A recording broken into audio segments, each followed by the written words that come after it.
오늘 제가 칠판을 했어요. 저희 여기 혹시 이제 우리가 구정 새해가 되고 막 이러니까 사람들이 사주팔자를 안 믿는 사람들이 보고 그러잖아요. 예수님 믿으면서도 뭐 점도 좀 슬쩍슬쩍 보고 싶고 이런 분들도 혹시 있을까봐 제가 여러분의 사주팔자를 지금 설명드리려고 그러니까 이 사주팔자를 지금 들으시고 다시 절대 무슨 점을 본다든가 사주팔자를 본다든가 할 필요가 없어요. 사주팔자는 뭐냐면 그런 말씀 들어보셨죠? 사자를 너무 이상하게 썼어요. 예, 이게 사주예요. 사주. 그러니까 사람이 보통 네 가지, 이게 기둥주자예요. 기둥이 있다고 그래서 자기가 태어난 연, 그게 한 기둥이에요. 또 한 기둥이 월, 또 한 기둥이 일, 또 한 기둥이 시예요. 그래서 연, 월, 일시, 그게 자기가 태어난 네 개 기둥이라고 그래서 사주라고 그러는데, 이 각 연, 월, 일시마다 그걸 해석하는 게 두 글자로 돼 있어요. 그래서 그게 팔자예요. 팔자. 그래서 뭐 팔자가 좋느니 팔자가 사남느니 이런 얘기를 하는 거예요. 그렇죠? 그러면 나의 사주팔자는 무엇이냐? 내가 언제 몇 년도 몇 월 며칠 몇 시에 태어났냐? 이게 세상 사람들이 생각하는 사주팔자예요. 물론 이거 틀려요. 물론 맞다고 우길 수도 있는데 틀려요. 왜냐하면 그러면 올해 똑같은 날짜 똑같은 시간에 태어난 애들은 모두 사주팔자가 똑같으니까 모두 운명이 똑같아야 되는데 전혀 그렇지 않아요. 그렇죠? 우리나라도 역대 재벌이랑 똑같은 날 똑같은 시간에 태어난 사람들 운명을 쭉 이렇게 조사해 본 그런 연구 결과도 있는데 다 틀려요. 그러나 그래도 맞다고 우기는 사람들이 있어서 그래도 궁금해서 사주팔자를 보는 거예요. 자, 우리의 사주팔자가 어떤지 오늘 우리가 읽은 말씀 고린도후서 5장 17절 다 찾겠습니다. 고린도후서 5장 17절 우리의 사주팔자가 어떻게 되는지 여기 써 있습니다. 고린도후서 5장 17절 다 같이 시작.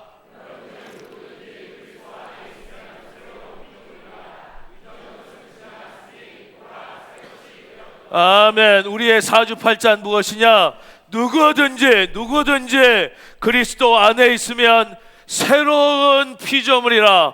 완전히 새로워졌어요. 이전 것은 지나갔으니 보라 새 것이 따라하겠습니다. 나의 사주는 더 크게 나의 사주는 최고의 사주다.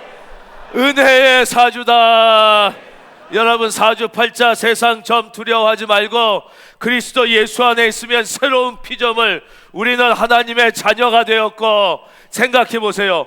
이 대통령이 이렇게 국무총리로 지명만 해도 그 사람이 얼마나 그게 바뀌는지 몰라요.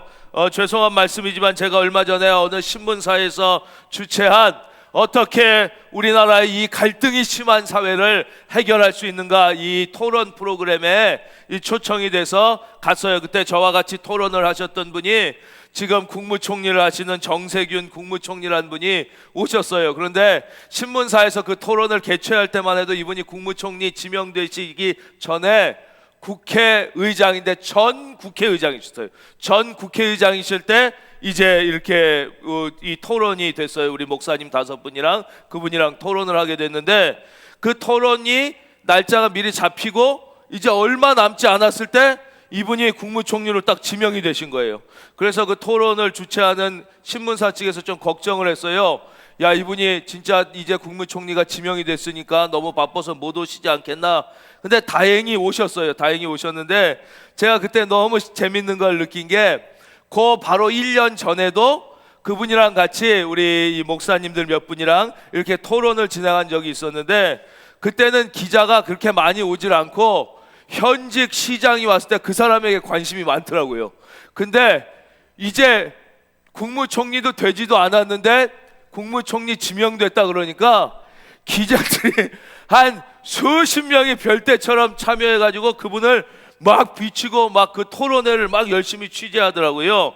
핵심은 뭐냐? 그분이 뭐 국무총리 됐다 그게 아니라 세상 사람 중에 5년 해먹는 대통령이 불러서 국무총리만 시켜도 사주팔자가 그렇게 달라지는데 우리는 만왕의 왕이신 하나님이 나를 택하고 불러서 자녀 삼아 주셨으니 우리의 사주팔자는 최고임을 믿고 당당하게 사시기를 예수님의 이름으로 축원합니다.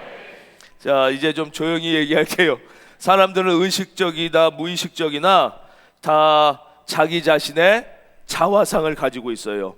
그 자기 자신의 자화상이 긍정적이고 밝고 소망으로, 우리 특별히 자녀들이 그래야 되는, 이런 사람들은 행복하고 긍정적이 되고 인생이 밝고 잘 되는데, 자기 스스로의 자화상이 어둡고 부정적이고 좋지 않고 이러면 우울해지고 불행해지고 주변도 불행하게 만드는 거예요. 그런데 그 런던 정경대학 연구팀이 청소년, 우리 자녀 같은 청소년 15,000명을 대상으로 조사했어요. 그랬더니 이것도 뭐 똑똑하고 공부 잘하고 이런 애들이 이 돈 얘기인데 수입이 많고 이렇게 성공적인 이 자본주의 사회에서 사나 이렇게 봤더니 그게 아니더라는 거예요. 청소년 때 자아상이 긍정적인 애들일수록 나중에 나이를 먹었을 때 수입이 높고 예, 훨씬 더 그 긍정적인 영향력을 미치는 인생을 살았다, 이런 연구를 했어요. 또 워싱턴 대학의 존 거트맨이라는 분이 있어요. 이분은 오랫동안 그 가정, 결혼을 연구한 분인데, 이분도 부부가 한 집에 살면서 긍정적인 자화상을 가지고 긍정적인 말을 많이 하는 가정이, 이 안정적으로 가정이 꾸려나가는데, 최소한 가정이 안정적이 되려면 어떻게 해야 되느냐, 긍정적인 말을 부정적인 말보다 5배 이상 해야. 여러분 아마 댁에서 생각해 보세요. 그러니까 부정적인 말과 긍정적인 말이 비슷한 게 아니라 긍정적인 말이 5배 이상 돼야 이 부부가 행복도가 높고 안정적인 가정이 되고요. 이게 3대1 이하로 떨어지면 가정이 깨질 가능성이 높다, 이런 연구 결과를 낸 게 있어요. 또 하나 있어요.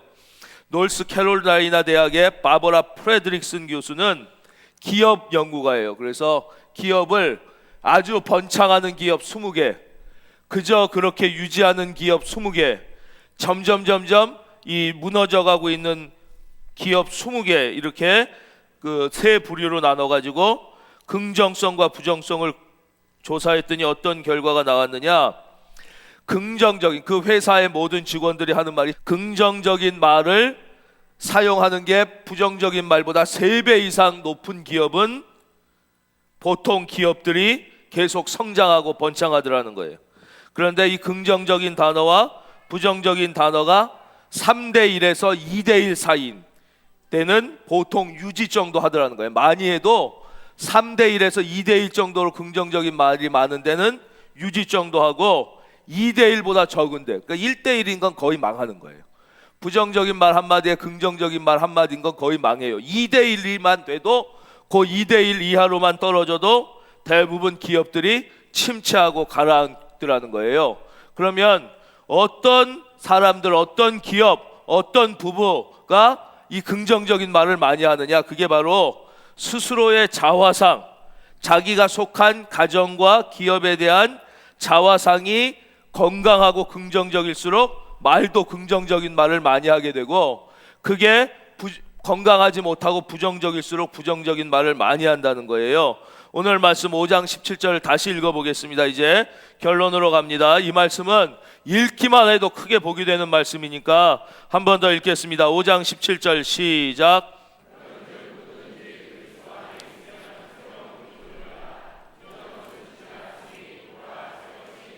아멘. 예, 이제 오늘 말씀의 핵심 결론. 그렇다면 어떻게 좋은 자화상을 만들 수 있는가, 이거예요. 그렇죠? 지금까지 설명해 드린 건 좋은 자화상을 가져야 긍정적인 말을 하게 되고, 긍정적인 말을 해야 개인이든 가정이든 기업이든 국가든 잘 된다, 이제 그 말씀을 드렸어요. 그럼 어떻게 하면 좋은 자화상을 가질 수 있는가? 우리는 내 스스로를 내가 만든 게 아니란 말이에요. 그리고 내 힘으로 이 세상 살아가는 것 같아도 우리는 하나님의 은혜 아니고는 살아갈 수가 없는 사람이에요. 그래서 좋은 자아상을 만들기 위해서는 내가 나를 어떻게 보느냐, 이게 핵심이 아니에요. 내가 나를 만든 게 아니라 하나님이 나를 만드셨기 때문에 하나님이 나를 어떻게 보시는가, 예, 이거를 집중하면 되는 거예요. 하나님이 나를 어떻게 보시는가. 유대인 우리가 잘 아는 니고데모라는 학자가 밤에 예수님 찾아가서 묻잖아요. 예수님, 어떻게 하면 내가 정말 잘 살고 구원받고 천국 가고 이럴 수 있겠습니까? 그러니까 예수님이 뭐라 그러셔요? 네가 거듭나야 된다. 거듭나야 된다 그랬어요. 거듭난다는 것은 무슨 뜻이냐면 그 원어 아노덴이 위에서부터 난다는 것이에요. 위에서부터 난다. 위에서부터 난다. 그건 무슨 뜻이에요? 거듭난다는 것은, 우리가 구원받았다는 것은 위에서부터, 즉 하나님이 우리를 낳으셨다는 거예요. 여기 이제 어머니들 많이 계시잖아요. 어머니가 자녀를 낳아. 그러면 자녀를 낳은 어머니는 얼마나 자기가 낳았으니 그 자녀를 사랑합니까? 이건 본능적으로 너무너무 자기가 낳은 자녀를 사랑하게 되듯이 하나님께서 위에서 낳았다. 우리가 예수 믿고 구원받았다는 것은 우리가 어떤 종교적인 사람이 됐다, 기독교라는 종교에 들어갔다는 뜻이 아니라 하나님이 나를 낳으셨다.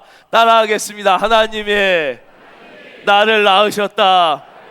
그러니 하나님이 나를 낳으셨으니 나를 얼마나 사랑하고 나를 얼마나 좋게 보시고, 할렐루야. 그래서 베드로전서 2장 9절에서 뭐라고 그래요? 너희는 택한 족속이요 왕같은 제사장이요 거룩한 나라요 하나님의 소유된 백성이니라. 이제 또 칠판으로 가서 쓰고 이제 마칠 거예요. 근데 오늘 우리가 읽은 말씀의 핵심은, 그래서 우리가 예수 믿으면 다시 태어나게 된다는 거예요. 다시. 그래서 사주팔자가 완전히 바뀐다 이거예요. 우리가 이 세상에서 몇 월 며칠 날 태어난 게 중요한 게 아니라 위로부터 난 아노된 하나님이 엄마가 자녀를 낳듯이 나를 낳았어요. 이렇게 예수 믿은 우리가 이제는 누구든지 그리스도 안에 있으면, 이거 이제 우리가 한 달 이거 기억해야 되는 거예요. 그리스도 안. 이거를 원어로 써드릴 거예요. N.